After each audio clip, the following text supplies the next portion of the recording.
Okay, so I cannot say I've ever sat across from a clinical psychologist in a televised setting before, so this really is a first. Marc, thank you for joining us on the Heavy Chef Show. It's a pleasure to have you. Marc, you are a clinical psychologist with how many years experience? Heading on to 15 years now. 15 years in both the private and corporate arena? Correct, yes. Okay, and obviously 15 years is a long time to develop a passion within that space. So what is your passion? Fundamentally, I'm most interested in behavior change. Behavior change, Yes. okay? What is it that underpins a shift in behavior? The people make choices to change their behaviors. How do we create those choices? What is it that stops people from shifting their behavior to be ultimately more effective? I'm interested in a leader specifically and their character. And the character is really identified as their moral and ethical orientation, sort of what grounds their decisions and their behavior, and what is it that builds their integrity, specifically their sense of integrity in the people around them. So I'm interested to understand, how does a leader's character influence people around them, specifically teams. You know, and obviously many teams make up organizations, so you can make quite a few assumptions around that line of the leader who influences other individuals who make up a team. And many teams make up an organization. And there's different levels of teams within an organization, yeah? Correct, and there's a sort of a cascading effect through an organization, and it's set by the tone of those very senior people, and understanding that is the primary focus of my work. So you're looking at how the character traits of a leader impact on the success of the organization? In the end, yes. Okay, and you're looking at varying levels within an organization? Yeah, so trying to understand, are there differences between senior teams in relation to middle manager or junior teams? Are there character traits at those levels that are different? So if we had to compare them, can we learn something about people that have ascended to the top? This is very what could that tell people who are at the bottom or more junior? What could they learn that they could maybe enhance, or skills that they could gather that would make it more likely for them to move to the very top? There's quite a few definitions of character in academic research. Yes. Have you come to one that you're going to use, or? Probably my favorite definition of character comes from the sort of the Greek foundation of the word character, and it means engraving.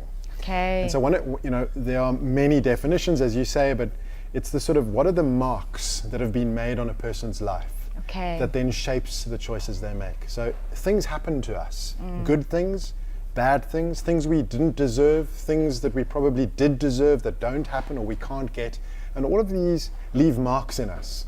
They leave sometimes scars, they leave painful memories. And those painful memories, those scars often get triggered in our daily lives, and they make us behave in a particular way. And that then becomes our character. It's who we are. And so, I think for me, I'm most interested to understand is, how has it shaped the choices that people make every day, and are their behaviors effective or ineffective in an organizational context? Actually, I mean, in any context, in a community, in a home, in a marriage, in a relationship of any kind. In the end, those shaping experiences throughout your life, they give you often an unconscious set of choices. And you just behave often quite automatically. Without even realizing why you're doing it. That's right, and sometimes you wonder, this is not who I want to be. My intention is to be somebody else, but the experience people have is something different to what I intend. And it's in that difference that we hopefully will gain some insight. And if you have some insight, then maybe you can make a different choice. So that's the work, and that's, ultimately character is about good character and bad character, if we could put it that way. And those two together, we really want to move people to become nutritious, mature, healthy, functional, effective people with good character. With these leaders, now with the study that you're currently busy with, you told me yesterday that your research is actually contradicting what is out in mainstream media, right? What people really believe are the traits that elicit a success from a leader is not what you're finding to be true. So let's talk to some of these contradictions. I'm not so sure that it's totally against what's going out there. I think what it is, though, is it's an emerging trend that is challenging what we have known. And what is it that we've known? So what we've known is best summed up in the word smarts. So what we've valued in organizations, actually across many spheres, is what people know, their IQ, how clever they are, the degrees that they have, the multiple degrees that they have. We valued and really sought after their experience. Are they able to pull a process together? Can they build a strategy? Can they execute against it? How well do they use systems? Have they learned the right software, the skills to manage different types of software, etc., etc. And it's very smarts oriented. Yeah.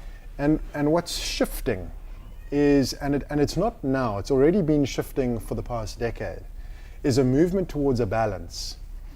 And the reason is this: everybody can get the same smarts in businesses. I can find a whole lot of people who've got the same degrees as a whole lot of other people and put them in two different organizations. Well, what makes us different as a business? If this group of people have all got the same degrees as that group of people, right? The character. Exactly. So there's something else. And I like to call that heart. You know, what is it that differentiates your people who've got all the same knowledge, experience, got the same degrees, know how to do the same things? Well, the difference is the choices that they make every day out of good character that makes them more effective than possibly other people. Okay. And that's the emerging differentiator. I mean, you know, the kinds of statistics out there around what people know and the degrees that they have clearly show that that's no longer a differentiator. Okay. And what many people haven't picked up is they haven't picked up this trend. Okay. And so they're continue to be fixated on more education and knowing more. But actually what they should be focusing on is, how well do I build relationships with people? Okay. How effective am I interpersonally? Is there something about myself I need to learn that'll help me be more effective, make better choices? And a lot of that work is being avoided. It's being ignored. Okay. And so that's the gist of it, is to say we've got to kind of wake up. Yeah. Because there's a new era that we're moving into, this digital era, is actually taking over a whole swathe of key things that human beings used to be valued for. Sure. I can remember stuff. I can analyze things. I can pull together formulas. I've got lots of data in my head. We don't need to do that anymore. Right? Yeah. Machines, computers are doing that for us already. So what we get left with is having to be human beings. Sure. And that's the fundamental focus. To thrive and be relevant, we need to be better human beings. And do you think that the world that we've come from has sort of dismissed that? Well, certainly. You know, I think what we've done over the last 100 years is we've tried to be like machines. Sure, more and more. More and more, exactly. Think about how hard we push ourselves, how little we sleep, how much longer hours we keep going. We want to almost replicate what a machine can do. Keep going, keep going, keep going. Don't rest, don't need to switch off. Right? I need to accumulate more information. I must remember more things. And what that's done is it's made it obviously very stressful. We've become more unhealthy. In many cases, we've become quite dysfunctional. Sure. Our relationships more anxiety. Absolutely, more anxiety, more depression. Sure. We abuse substances to give us a high, to pick us up, to give us more energy so that we can just do the things that we've committed to. Sure. But actually, at the end of the day, that is no longer going to be required. So it seems quite counterintuitive that as human beings, we've created the machines that are going to replace us, and that we then need to go back and relearn to just be a human being with feelings. Exactly, spot on. So our brain is as big as it is in comparison to all other brains. Yeah. Not because it was designed to remember things or to do mathematics or to be cognitively smart. It was actually so big simply to be social. Okay. So our brain is developed to be the size that it is and to do what it does, primarily so that I can read your face, work out who you are, if you're a threat, if you're not, how are we going to relate to each other. You're doing well. I feel very comfortable. Good. So ultimately, that's what we have to get back to. Okay. So our relevance is going to be around how well we relate human being to human being. And all the other stuff is just going to be taken care of most of the time. So how do we develop those skills if we've, say, been playing predominantly in a digital arena that has taught us the hardcore skills of, example, coding or strategy? How do we move backwards to become more human? Yeah, so the first thing is we need to unclutter our lives. So one of the things that's quite clear is we've got fewer and fewer opportunities today to develop real human relationships. Yeah. We've got so many distractions. Social media. I mean, even that phrase doesn't make sense. Yeah. It is asocial media, right? And so what we know, for example, if you take children, and what we know out of studies in the US, is many children today, many teenagers, will spend up to minimum of 4 hours a day on some kind of a device. Wow. Now, if you take those children, what the research tells us is if you take those children and you measure their ability to read social cues, their social intelligence, their scores are dramatically lower than what they used to be and what they should be. For young people who are emerging into a social world and who need to learn to be social because they are surrounded by human beings. And it's, in some cases, it's catastrophic. So children do not know how to read another human being's emotions, don't quite know how to interact and engage. And it's all because they're being distracted by two-dimensional devices that are supposedly teaching them things, that are supposedly connecting them to the world, but actually are undermining the true, most important differentiator that they should have and need in the future.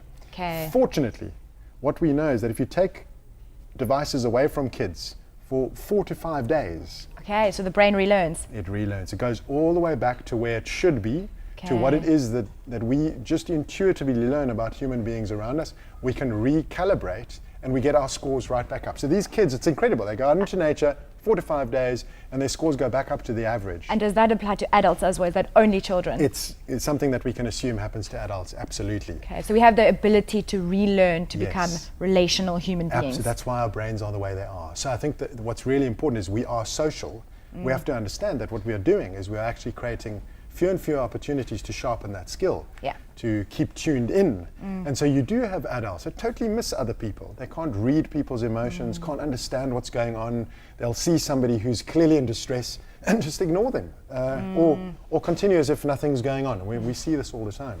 And those are very important relational experiences. And in the future where we actually, quite frankly, are going to need to be excellent at building relationships. We're going to need to be able to lead teams that are diverse. We're going to need to capitalize on the synergies of many different types of people, navigate ambiguity, not know the certainty in anything. The best way to do that is with other people. And if you can't build relationships with other people, you're going to feel terribly alone and you'll be quite ineffective. So what you're saying is moving into this world dominated by technology, the hardcore skills, the strategy, the really detailed thinking is no longer going to be as important as the softer skills. Relational building, social cues. Exactly. So we've got those strategy will always be important. Being able to understand a spreadsheet, analyze data will always be important. Make decisions will always be important. But we're going to need to be creative, continuously be creative. And we're going to need to do that with other people. And when machines are doing a lot of the basic work for us, well, what's left for us? Well, hopefully we'll be able to cure more things. Hopefully we'll be able to innovate. We could also, of course, have more time to go to war.